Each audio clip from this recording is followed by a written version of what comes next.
मैं वैसे आपका स्वागत करता हूं आपके अपने YouTube channel exam with trick पर। आज हम बात करेंगे टॉप 10 जीके के क्वेश्चन के बारे में। और ये क्वेश्चन आपके इतने इंपॉर्टेंट है कि हर शिफ्ट में आपके एसएससी या यूपी ट्रिपल एससी कोई भी एग्जाम हो उसमें हर शिफ्ट में आपके पूछे जाते हैं। आप देख सकते हैं ये टॉप 10 जो जीके के क्वेश्चन हैं। और जब इन क्वेश्चन को करने के बाद आप जब प्रीवियस ईयर क्वेश्चन देखेंगे, प्रीवियस ईयर पेपर में ये लगातार इस टाइप से क्वेश्चन पूछे जाते हैं। तो सबसे पहले हम देखें कि पहला क्वेश्चन हमारा दिया गया है कि भारत की सबसे ऊँची झील कौन सी है।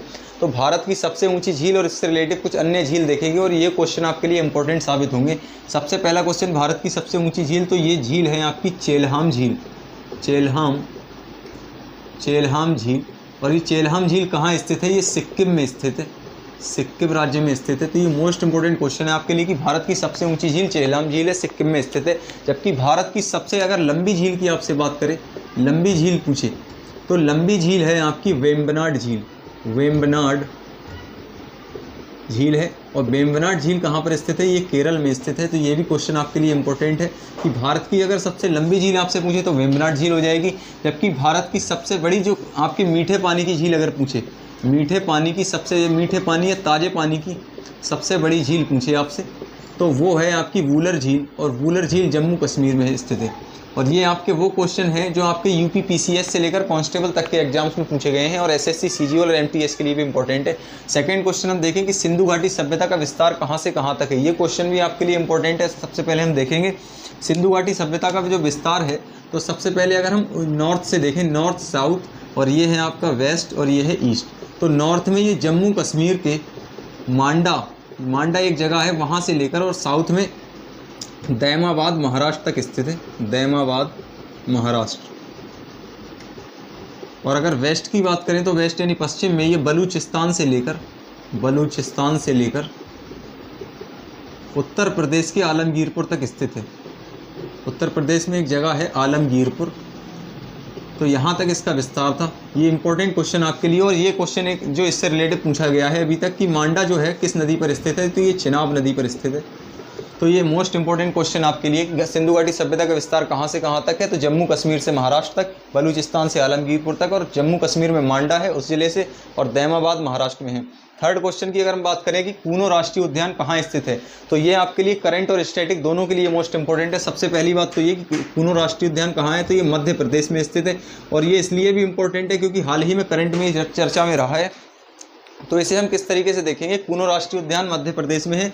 और ये इसलिए इंपॉर्टेंट है क्योंकि नामीबिया से 8 चीते यहाँ पर लाए गए थे, 8 चीते लाए गए थे। और कहाँ से लाए गए थे? नामीबिया से। नामीबिया एक देश है, वहाँ से 8 चीतों को भारत में लाया गया था और इसी राष्ट्रीय उद्यान में उसको रखा गया है। और ये प्रधानमंत्री नरेंद्र मोदी जी की सिफारिश पर इसको लाया गया था। जबकि फोर्थ क्वेश्चन हम देखें कि लाइट ऑफ एशिया के लेखक कौन है, तो लाइट ऑफ एशिया के लेखक ये बुक, ये जो आप देख सकते हैं, ये जो बुक है ये कई सारे एग्जाम से पूछी जाती है लगातार और कई सारे प्रीवियस ईयर पेपर में आपको देखने को मिल सकती है। तो लाइट ऑफ एशिया के लेखक हैं महात्मा गौतम बुद्ध।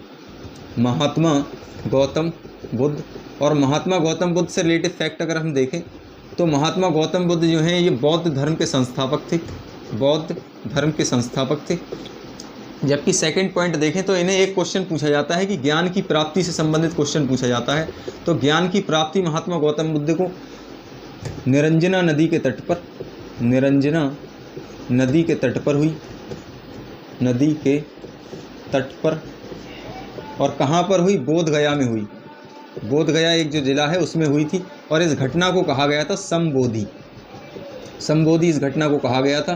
तो ये मोस्ट इंपॉर्टेंट क्वेश्चन आपके लिए कि ज्ञान की प्राप्ति निरंजना नदी के तट पर हुई और इस घटना को संबोधि कहा गया। और एक क्वेश्चन और पूछा जाता है कि जो महात्मा गौतम बुद्ध थे इनकी डेथ जो हुई थी इस घटना को क्या कहा जाता है, यानी मृत्यु की घटना को कहा जाता है महापरिनिर्वाण। महापरिनिर्वाण। तो ये मोस्ट इंपॉर्टेंट है आपके लिए, देख सकते हैं आप। फिफ्थ क्वेश्चन देखें कि रोहतांग दर्रा कहाँ स्थित है। तो रोहतांग दर्रा आपके लिए इंपॉर्टेंट है क्योंकि ये स्टैटिक और करंट दोनों के लिए इंपॉर्टेंट है। रोहतांग दर्रा की बात करें, सबसे पहली बात तो ये है कि ये हिमाचल प्रदेश में स्थित है, यानी हिमाचल प्रदेश में स्थित है। और इससे रिलेटेड फैक्ट ये देख सकते हैं, इसी पे एक सुरंग थी, रोहतांग सुरंग।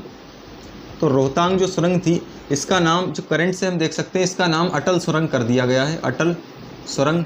और इसकी अगर हम लेंथ की बात करें, इसकी लंबाई कितनी है, तो 9.02 किलोमीटर इसकी लंबाई है, 9.02 किलोमीटर इसकी लंबाई। और रोहतांग दर्रा है, इससे एक नदी निकलती है जिसको हम कहते हैं रावी नदी, रावी नदी। तो ये मोस्ट इंपॉर्टेंट क्वेश्चन आपके लिए। जैसा कि हम देखें कि 500 के नोट पर किसकी प्रतिमा है, तो 500 के नोट पर जो प्रतिमा है वो है लाल किला की, यानी लाल किला आपको देखने को मिल सकता है 500 के नोट पर। ये क्वेश्चन लगातार पूछे जाते हैं इस टाइप के। जबकि 2000 के नोट की अगर हम बात करें तो 2000 के नोट पर जो प्रतिमा है वो है मंगलयान की। जबकि 200 के नोट की अगर बात करें तो 200 के नोट पर है सांची का स्तूप, सांची का स्तूप।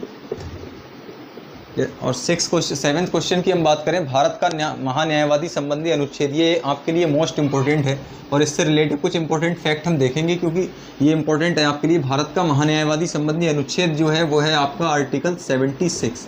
इसमें भारत के महान्यायवादी के बारे में बताया गया है। जबकि इसकी नियुक्ति की बात करें तो नियुक्ति इसकी राष्ट्रपति के द्वारा की जाती है, राष्ट्रपति के प्रसाद पर्यंत ये कार्य करते हैं। जबकि महान्यायवादी एकमात्र, इन्हें भारत का सरकारी वकील भी कहा जाता है, भारत का सरकारी वकील।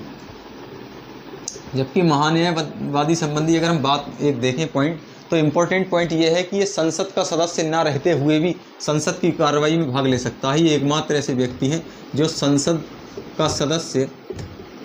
सदस्य ना रहते हुए भी ये कार्रवाई में भाग ले सकते हैं। तो ये मोस्ट इंपॉर्टेंट क्वेश्चन आपके लिए। जबकि हम 8th क्वेश्चन की बात करें तो आप देख सकते हैं कि राज्यसभा की सीटों का बंटवारा संबंधी अनुच्छेद कौन सा है, अनुसूची कौन सी अनुसूची यहाँ पर पूछी गई है।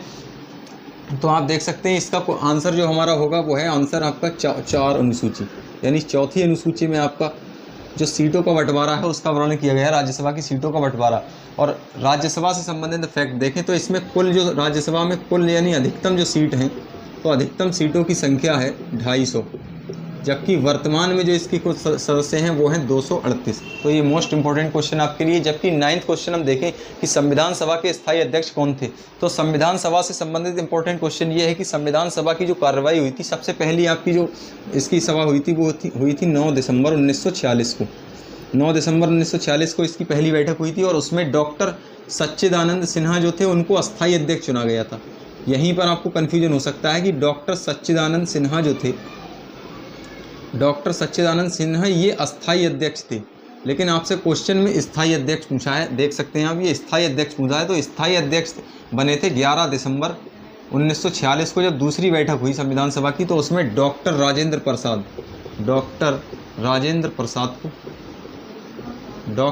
प्रसाद को स्थायी अध्यक्ष बनाया गया था और अस्थायी अध्यक्ष डॉक्टर सत्यनारायण सिन्हा थे।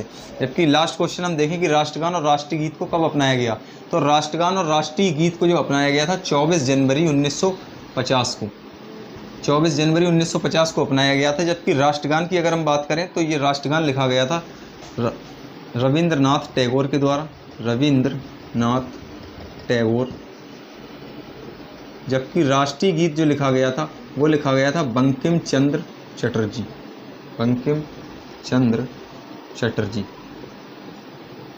तो ये आपके लिए टॉप 10 क्वेश्चन जो कि जीके के लिए मोस्ट इंपॉर्टेंट होंगे।